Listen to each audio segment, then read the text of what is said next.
if she starts at goal D in the grand final, she will nullify Tapaya. I think that's going to be a huge difference. That means I'm saying no to Maya Wilson and no to Silver Tui. I think the goal attack position is the real question mark, isn't it? And I think you've got to go with Vui and Heffernan. I think Maya Wilson, we've tried her enough. We've got the goal shoot cover. Kelly Jackson, Karenberger, easy. Paris Mason, easy. Newbies, Catherine Hall and Kara Stife. It's sad. Did we sort of think that, things were just going to continue on the way they were? People were getting grumpy, and people have been getting grumpy for a couple of years. No mai ki te hōtaka o te neti poro Kiwi. Welcome to the Kiwi Netball Show. I'm Bridget Tunnicliffe, and it's business time for the ANZ Premiership, the grand final this Sunday between the Mystics and the Tactix, and a lot of other things to talk about as well. A lot of news has come out this week in regards to the Silver Ferns, and a lot of question marks still over next year's season. To help me discuss these issues is former New Zealand men's coach Dion Te Whetu and RNZ all-rounder Kenny Miles. You actually had a few days over in Australia just recently, and you saw a couple of SSN games. What was that like? Oh, yeah. Hi, Bridge. It was absolutely fantastic. I started in Sydney. I saw the Swifts play, Grace Wecky, on her home court. I was surprised how huge the venue is and how far away my seats were. They were playing the Sunshine Coast Lightning, so I got to see Cara Conan and Steph Fretwell. But weirdly, I was a little bit underwhelmed and kind of missing the flair in the New Zealand game. Anyway, a day later, I went down to Melbourne and I saw the Vixens take on the Firebirds. And that was just absolutely phenomenal. Really good to be closer to the court, really see the action. The Vixens attack line, they were fantastic in their defence as well. So it was a real thrill to see them. But I would say, and this is what I was saying to you as soon as I got back, Bridget, that it's a bit of a circus, the way they're running the games, really hyping it up like basketball. And as a diehard, sort of more serious netball fan, that wasn't for me. Like, I had some kids beside me screaming after every goal or holding up their, little goal placards after every goal. Then in the timeouts, some old kind of radio host would run out on the court and start doing some kind of Kiss Cam, Sweet Caroline kind of thing. And it was just seemed really puerile to me. And we know that can get people in a lot of trouble, the Kiss Cam. I mean, I think, to be fair, at the netball, it was more like dancing cam. But it was a real circus. And it made me realize how much I enjoy the television coverage. And I just felt like, oh my gosh, netball was really at a crossroads here. This entertainment, what is it? And is it, does it really respect the game, or are we just really trying to get the kids in there screaming? But also I had bought the cheapest seats, which was still expensive at 40 Australian dollars each. So maybe I wasn't exactly there with the smart fans. Like the top price for the game, the Swifts game, was $150 just for one game, Australian dollars. Wow. Dion, are you a fan of the, what do they used to call them, the Thundersticks in New Zealand? No. No.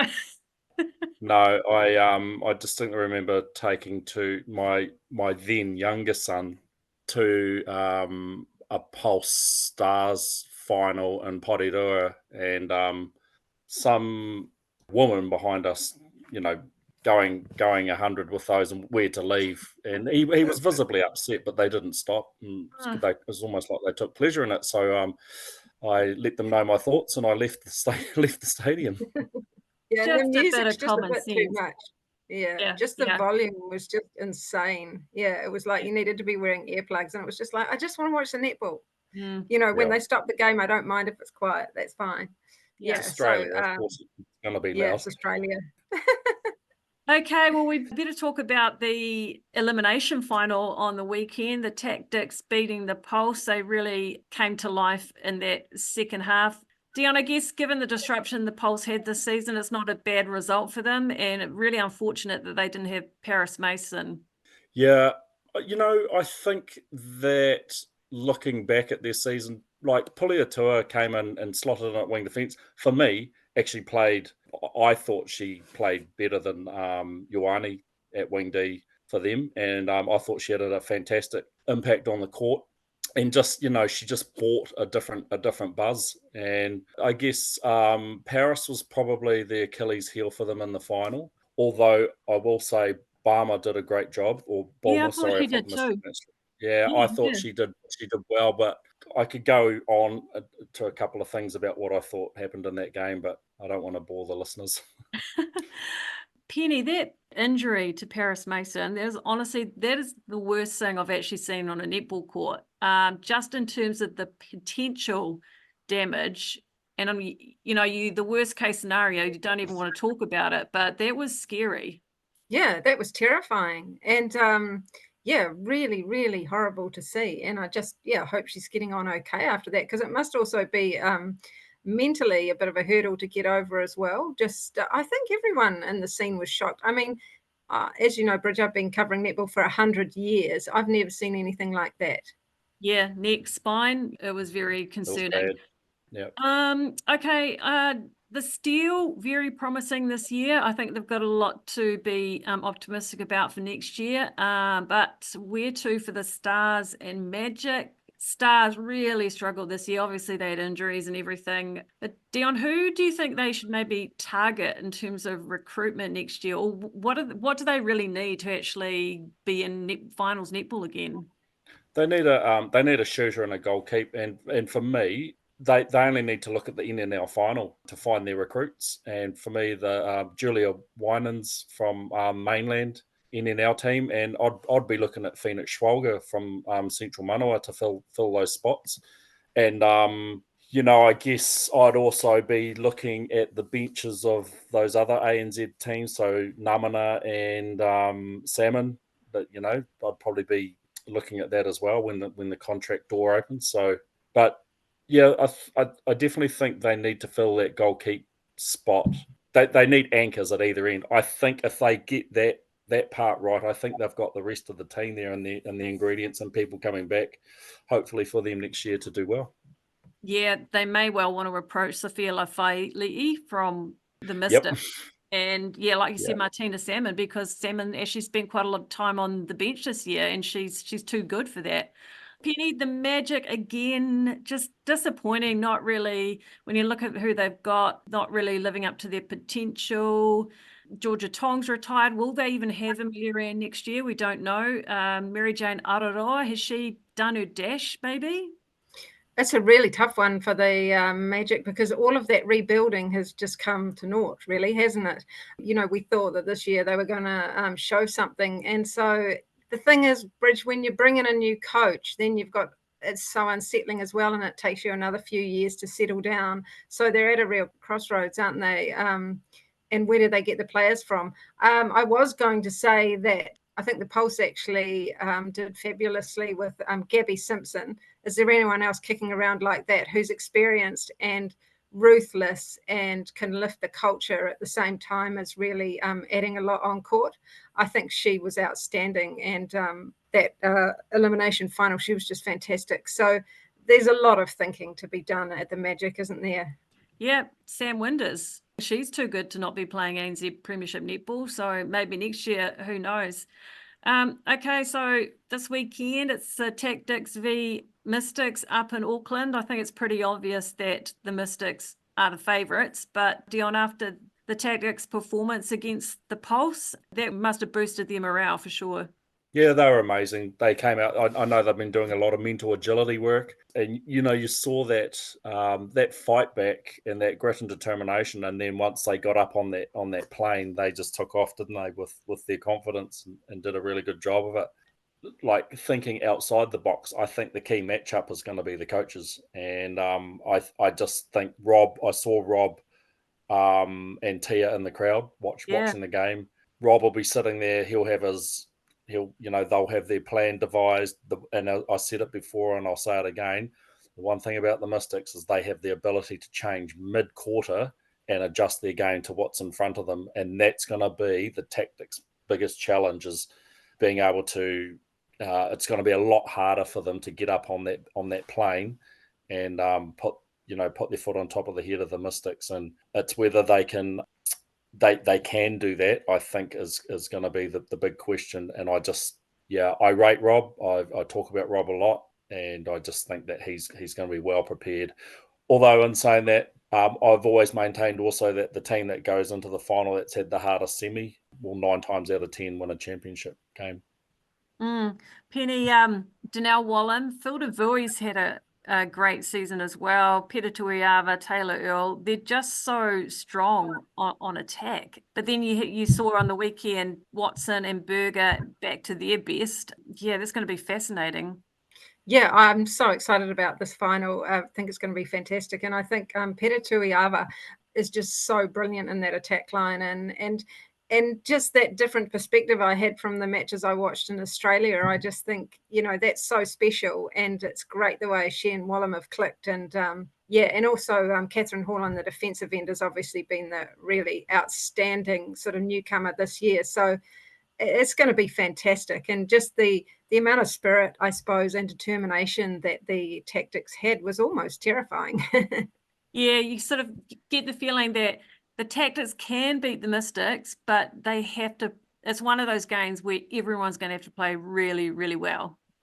Okay, a lot of news have come out of Netball New Zealand this week. The future of the 2026 domestic competition is up in the air. No broadcast deal signed yet.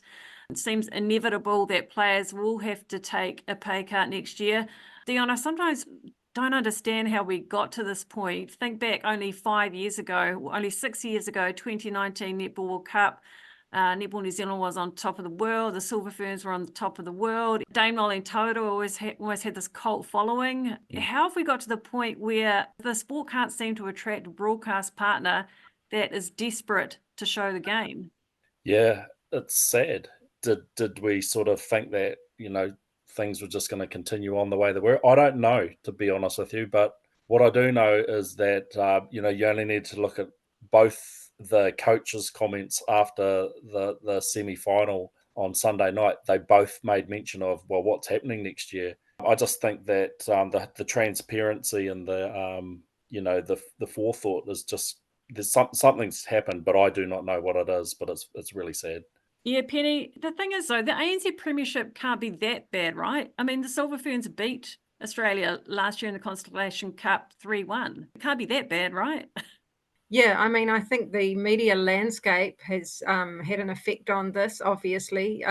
Sky has a lot less money. I mean, even look at rugby. I mean, it's looking over its shoulder now, isn't it?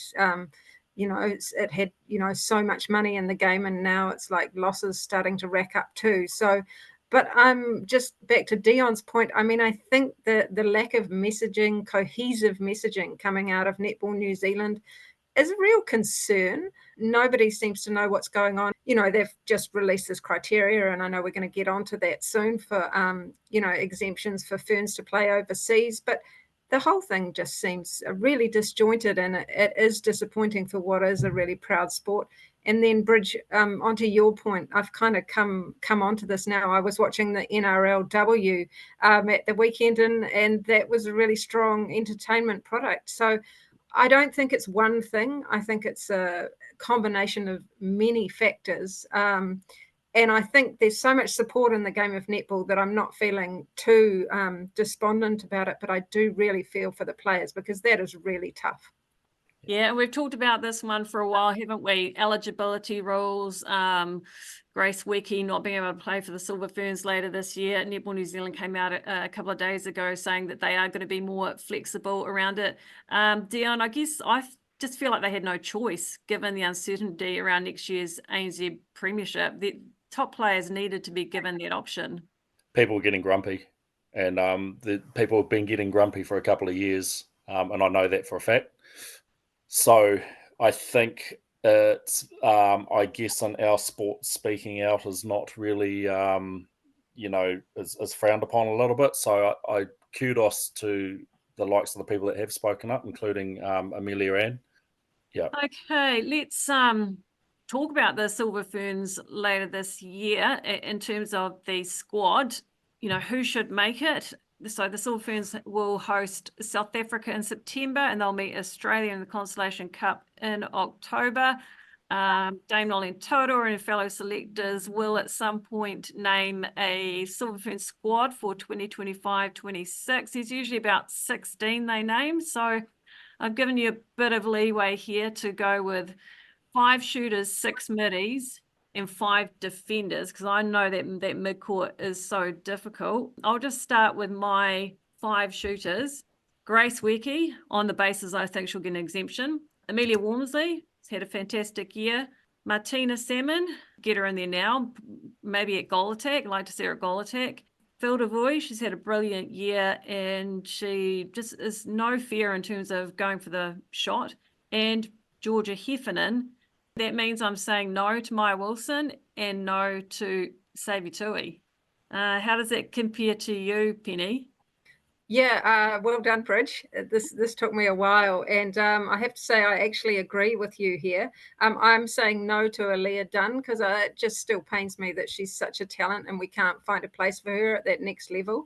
But yeah, I think the goal attack position is the real question mark, isn't it? And I think you've got to go with Vui and Heffernan and see what happens. And I agree. I think Maya Wilson, we've tried her enough, and at goal attack, it's not an option. We've got the goal shoot cover. And also just want to say congrats to Amelia Walmsley. I think she held up the pulse really well this year, and be great to see her at that next level. Yeah, she's been fantastic. Dion, who have you got for your 5 shooters? So I've got Nweki, Walmsley, Salmon, Heffernan, and Vui. Oh, we're all the same. Yeah.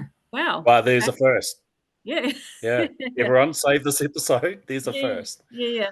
I did have done on. I went done, and then I went no. Yeah. No. Obviously, in Tapai Selby Ricketts not available, Amelia Rand's not available, and Ellie Bird, she's had a great season, but I just don't think she's interested, and would she pass the fitness test? So need to move on from her, I think. Okay, mid quarters. I've gone with 6 because this was so hard. Claire O'Brien, who I think's been a bit quiet this year, but I think when she's amazing, she's amazing. Kimi Orapoi, workhorse. Maddie Gordon, look how good she played at wing attack at the back half of the pole season as well. Kay Heffernan, Peta Tuiava, and Georgie Edgecombe. Now that means that I have dropped Whitney Souness and Mila Really Buchanan, and I just couldn't find space for Paris Lokatui. Although I think she's great. I can almost interchange Georgie Edgecombe with Paris Lokatui, but I've gone Georgie Edgecombe. Penny, how did you get on? Yeah, Maddie Gordon was the first pick for me. She's so sensational. Yes, Peta Tuiava, really want her there. Kate Heffernan, yes. Kimi Orapoi, Paris Lokatui. Is that 6? I'm confused by now. Let me count them up. Okay, Maddie, Peta, Kate, Kimi Ora, Paris Lokatui, and I have got Souness. You have, yeah. Okay. Yeah, I think she's been good for us in international. So yeah, I'll go with that experience. Okay. Dion, what about you? So I've gone Poi, Gordon, Tuiava, Kate Heffernan, Lokatui, and Souness. Yeah. No, none of us picked Mila Really Buchanan. I just think Poi and Souness, who have a lot more test caps, I just think they're, you're getting that same value that Mila would bring from those two, but you're gaining that, there's more experience there as well. Mila's fantastic player, but that's kind of what I base my decision off, and the fact that so Gordon and Poi would start for me centre wing attack, but just the fact that connection with those three, if you needed to move them around, or you got your Kate Heffernan there, yeah. I didn't pick Mila either, and I guess Whitney Souness, I don't know, I feel like she's been given a few chances at international level. Has she ever been really a game winner? Constellation Cup last year, Poi was actually amazing at wing attack. And then you've got O'Brien and Maddie Gordon as options as well. Okay, defenders. Probably found this the easiest, actually. Incumbents, Kelly Jackson, Kartenberger, easy. Paris Mason, easy. And then I've gone newbies, Catherine Hall and Kara Stife. Jane Watson's not available anyway. Kate Burley's had that injury earlier this season, and I just think she's sandwiched between those incumbents and these young guns, and there might not be space for her. Phoenix Karaka, is she in shape to be included in the squad? Probably not. No, have some time off, maybe next year. And I think Michaela Soklich-Beatson's had a great season, but I've not gone with her. So Berger, Mason, Jackson, Hall, and Stith. Penny, how did you go? Yeah, identical. And I think it's a really exciting defensive line. Cool. Dion, what about you? Jackson, Berger, Hall, Mason, and Soklich-Beatson.